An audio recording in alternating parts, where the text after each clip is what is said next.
Ladies and gentlemen, welcome to Opinion Machine, the show where we talk about all things gaming. My name is Killjoy, and today we're going to be talking about Dishonored 2.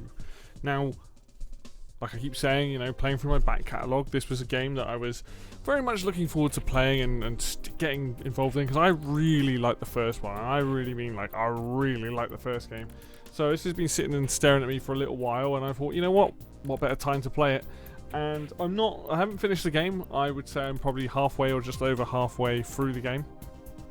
And Dishonored 2 is kind of more of the same. From memory, it pretty much has the same sort of play styles. The biggest difference here in this game is that you have a secondary character that you can play as. So you can pick between playing Corvo, the protagonist of the first game, or his daughter, essentially. And I'm currently only playing through Corvo. I haven't even touched the other character yet. I don't know if I will, because a game like this, I kind of enjoy playing the playthrough, or maybe later date I'll come back and play as her. But from my knowledge, they do have different powers and they play differently. But Dishonored 2 is basically, like I said, more of the same. If you liked the first game, you're probably going to like this one. It's got that open-ended feel to each of the levels. They're not open world. They're just very sandboxy, and they let you approach things from different angles depending on the powers that you pick and upgrade, allow you different routes through the levels. You can go full on shoot people with the crossbow, shoot people with the gun, stab them with the sword. It's not the playstyle I prefer to go with, but you can do it. It's more than and to be honest, it's quite easy to do it. It's very easy to block enemy attacks in this game, but you can play like an absolute murderer if you want. I prefer to go for the stealth route. Personally, I'd like to go around, knock people out, hide the bodies, try and get in there without being seen, without killing anyone. And that's kind of what I like about the game as a whole. I very much enjoy stealth action games. It's got that thief element.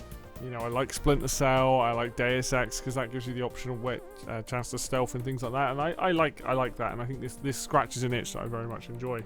I think this game, to be honest, it's been a little while since I played the first one, but this game just seems to be bigger and better in a lot of ways. You have, the classic power of being able to teleport. You can use rat swarms with Corvo. You can possess people. You can slow down and stop time. He has a ton of things to play with, which I think really adds to, you basically build and choose your own way. You have to run around the levels looking for runes and bone charms that you can equip to alter your abilities, buff your abilities, improve things with upgrades.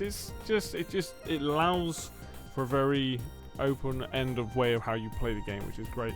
Now this game's set in a slightly different city. It's not set in Dunwall for the most part. It's set in Karnaka, and because of that you get some slightly different environments. You're still running around streets and stuff like that, but the levels I have done, the level design in this game so far has been very good, very meticulously built, with the idea of having multiple routes for each level.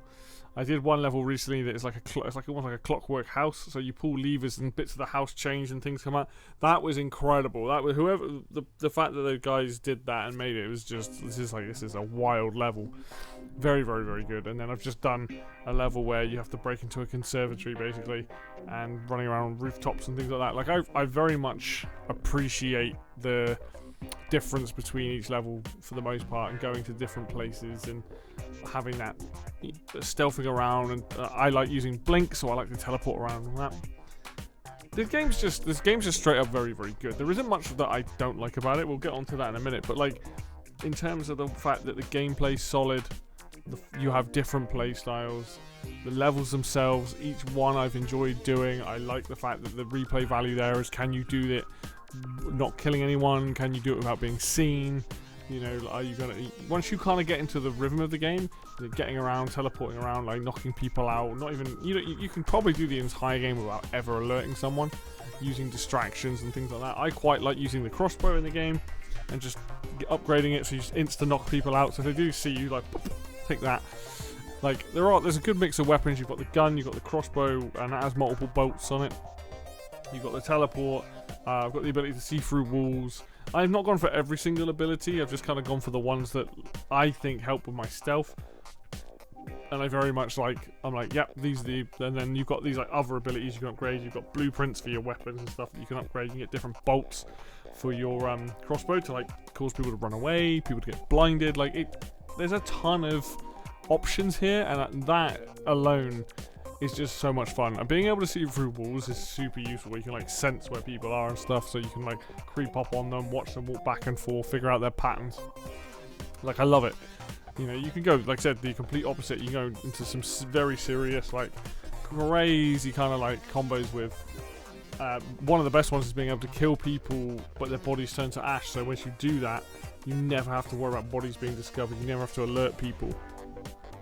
You then got like possession of people, the rat swarm, slowdown time, all this stuff. There's just so much. There's so much you can do here, and I'm really enjoying the game. I remember playing the first one and getting to like the last couple of levels and being like, this game is goddamn awesome.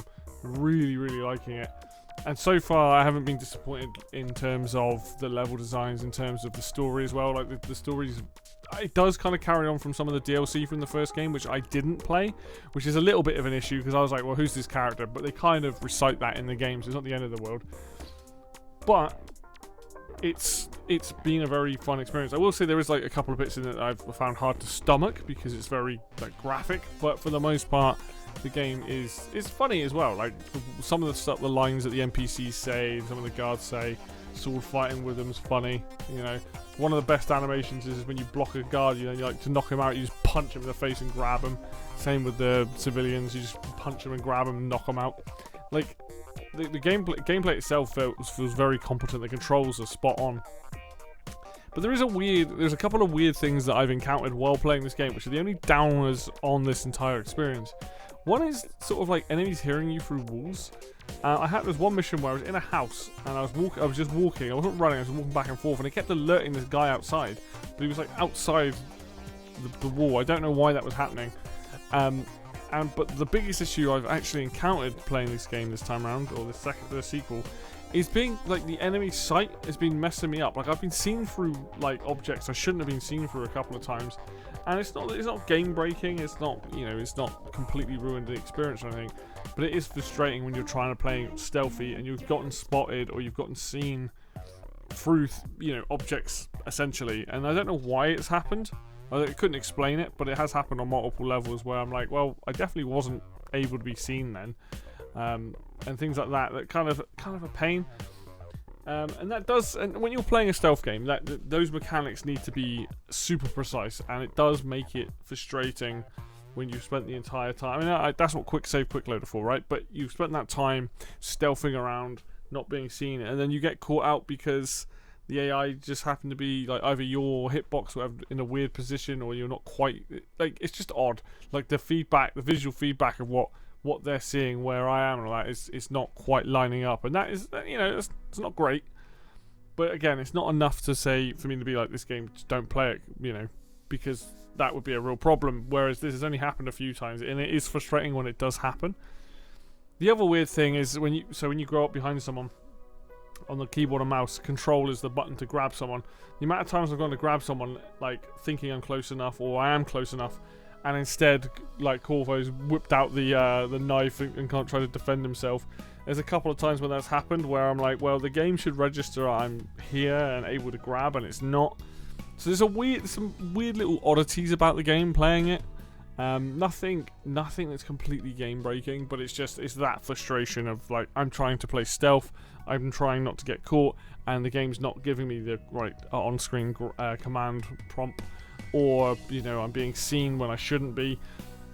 And again, few and far between, I will admit, compared to the level design, the gameplay, the moment-to-moment gameplay that has kept me hooked the entire time. And it's honestly, Dishonored 2 is more of a good thing.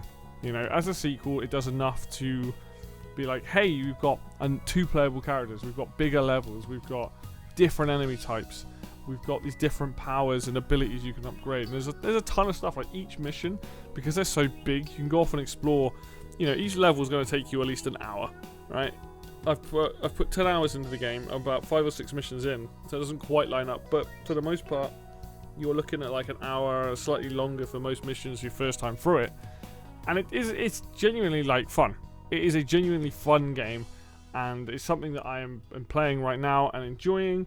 It makes me wish that there was more Dishonored games. It makes me want to play other games like this, because what other choices do I have? Deus Ex, I've played a hell of a lot of the newer ones of that, and also things like Splinter Cell. So those are the sort of games that I can play afterwards. Obviously different settings and stuff, different types of stealth, but those games like this, you know, that sort of stealth mechanic, that bit hiding bodies and avoiding getting caught and trying not to engage in the combat, like, I really appreciate what this game does.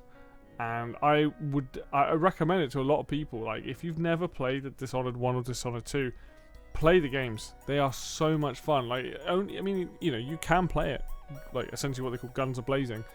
But the game is at its best when you are stealthing, you are taking your time, figuring out guard patterns, distracting guards, knocking them out. In some levels I have like piles of 6 or 7 bodies of sleeping guards where I've knocked them out. It's great. Genuine fun. Like, genuinely fun game. I would recommend it to a lot of people that are into other stealth games or want something different to play. They're not long games. You know, you're probably looking at 15 hours max. You know, I guess doing everything is probably going to be longer than that. But if you're playing first playthrough, you might not be playing it completionist. So I would say, like, you know, I've got a few more missions to go. I probably won't do a second run. I probably won't do a new game plus run right now. But when I return to it and get a chance to play the other character, I probably will, and I'll enjoy it just as much. And the other thing is there's decisions to make in this game as well. So even if you do decide to play all murder or all passive, the fact that, like, the major characters that you have to quote-unquote eliminate, there's always an alternate way to do it, and that's really cool. Like, I just think this game is just a really solid package. All thriller, no filler, that kind of game. You know, whereas like a lot of games coming out now, they have a lot of fluff, whereas this has no fluff. There's like each level is meticulously designed. So yeah, if you are looking for something to play, something on the shorter side, I could not recommend anything better than Dishonored 2, or if you haven't played the first one, Dishonored 1 as well, because they're both very, very fun games. Anyway, thank you very much for watching today. That is going to do it for me. If you want to see more content like this, then hit the subscribe button. If you like the content, obviously hit the like button as well. Links for Facebook and Twitter will be down below in the description as always. And until next video, I will see you then.